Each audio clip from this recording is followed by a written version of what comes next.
ሰላም ውድ ቤተሰቦች እንዴት ናችሁ? ደህና ናችሁ? እኔ ደህና ነኝ። የመጀመሪያ ቪዲዮዬም ስለ አንድ ጥናት ስለ ጤናችን ነው። መቼም ከጤና በላይ ምንም የለም እና ለሁላችሁም ጤናና ሰላማችሁን ይስጥልኝ።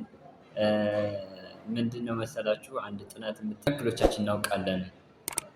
በቀን ቢያንስ 5000 እርምጃዎች የምናደርግ ጤናችን እንደምንጠብቅ ጃፓን እና በአሜሪካ ዶክተሮች የተጠና አንድ ጥናት አቀርብላችኋለሁ። ከረጅም ጊዜ ምን ይላል መሰላችሁ ጥናቱ? ከረጅም ጊዜ በፊት የነበረው ጥናት በቀን አንድ ሰው 10,000 በላይ እርምጃ ቢያደርግ ጤናውን ይጠብቃል ነበር የሚለው። አሁን ላይ ግን በተደረገው ጥናት በ226 ሰዎች ላይ በተደረገው ጥናት በቀን አንድ ሰው 5000 እርምጃዎችን ቢያደርግ ጤናውን ይጠብቃል ነው የሚለው። የልብና የደም ዝውውርን ለመጠበቅ ደግሞ አንድ ሰው ቢያንስ በቀን 200-300 እርምጃዎችን ማድረግ በቂ ነው ማለት ነው የሚለው ጥናቱ። የአካል ብቃት እንቅስቃሴዎችን በጨመርን ቁጥር ደግሞ በጤና የመቆየት እድላችን ከፍ ያለ ነው ማለት ነው። ምን ይላል ደግሞ ሌላኛው ጥናቱ ደግሞ አንድ ሰው በቀን 5000 እርምጃዎችን የሚጓዝ ከሆነ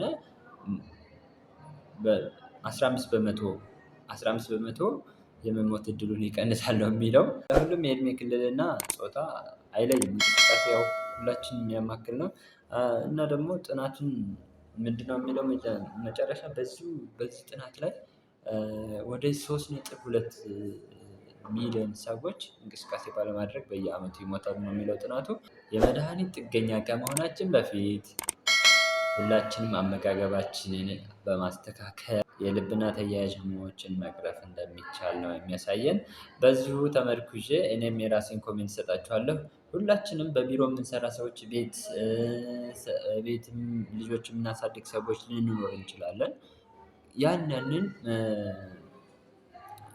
እዛው ባለንበት ቦታ መንቀሳቀስ የሆነ ደቂቃ በስልክ ኮምፒውተር ራሳችንን ውጥርጥር አድርገን ወደ በሽታ ከምንገባ የሆነ ሰዓት እንቅስቃሴ ማድረግ ለጤናችን አሪፍ ነገር ነው ብዬ ነው ኮሜንት የምሰጣችሁ። እና ደግሞ አመጋገባችንን በተቻለ መጠን ባለን ኢኮኖሚ ባለን ላይፍ ስታይል አመጋገባችንን ብናስተካክል የተሻለ ነው የሚል ኮሜንት አለኝ።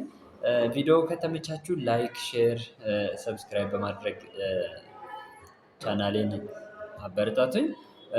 እና ደግሞ ኦፕን ቲዩብ ያው ስለ ሁሉም ነገር ለመስራት አቅጄ ስራዎችን ለመስራት አቅጄ ዝግጅቴን ጨርሼ መጥቻለሁኝ።